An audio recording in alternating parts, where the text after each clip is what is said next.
കൊല്ലം അഞ്ചലിൽ SFI പ്രതിഷേധം ശക്തമാവുകയും Anchal saint John's കോളേജിൽ SFI പ്രവർത്തകർ ഗേറ്റ് കടന്ന ക്ലാസ് മുറികളിൽ സമരവുമായി എത്തിച്ചേരുകയും ഏറെ നേരം സംഘർഷ സാഹചര്യം നിലനിൽക്കുകയും ചെയ്തു. അഞ്ചൽ പോലീസ് എത്തി ഏറെ നേരത്തെ ബലപ്രയോഗത്തിലൂടെയാണ് SFI പ്രവർത്തകരെ കോളേജിലെ ക്ലാസ് മുറികളിൽ നിന്നും പുറത്താക്കാൻ കഴിഞ്ഞത്. കോളേജ് മാനേജ്മെന്റ് നൽകുന്ന വിശദീകരണം സമരങ്ങൾ ഉൾപ്പെടെയുള്ള പ്രതിഷേധങ്ങൾ കോളേജ് ക്യാമ്പസിനുള്ളിൽ അനുവദിക്കത്തില്ലെന്നും അതിനുവേണ്ടുന്ന ഉത്തരവ് ഹൈക്കോടതിയിൽ നിന്നും വാങ്ങിയിട്ടുണ്ട് എന്നുള്ള വിശദീകരണമാണ് കോളേജ് മാനേജ്മെന്റ് നൽകുന്നത്. 1 മണിക്കൂറോളം സമയമാണ് കോളേജിനുള്ളിൽ SFI പ്രവർത്തകർ പ്രതിഷേധം നടത്തിയത്. ക്ലാസ് മുറികൾക്കകത്ത് കയറുകയും അതോടൊപ്പം തന്നെ ക്ലാസ് മുറികളുടെ പുറത്ത് കുത്തിയിരുന്ന് പ്രതിഷേധിക്കുകയും ചെയ്തു. കൂടുതൽ പോലീസ് എത്തിയാണ് പ്രവർത്തകരെ അറസ്റ്റ് ചെയ്ത് നീക്കിയത്.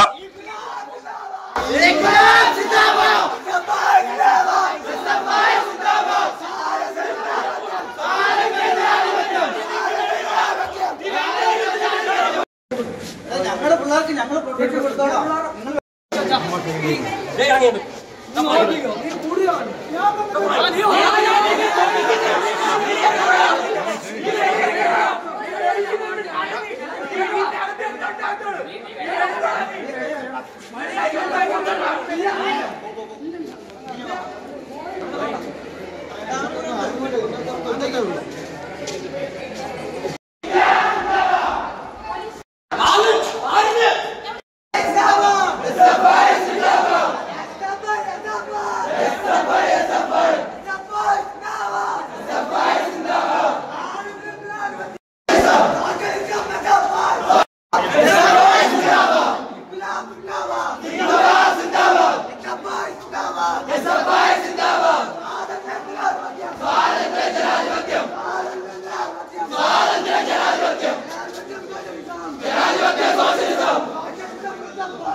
കളത്തനിമാ ന്യൂസ് അഞ്ചൽ.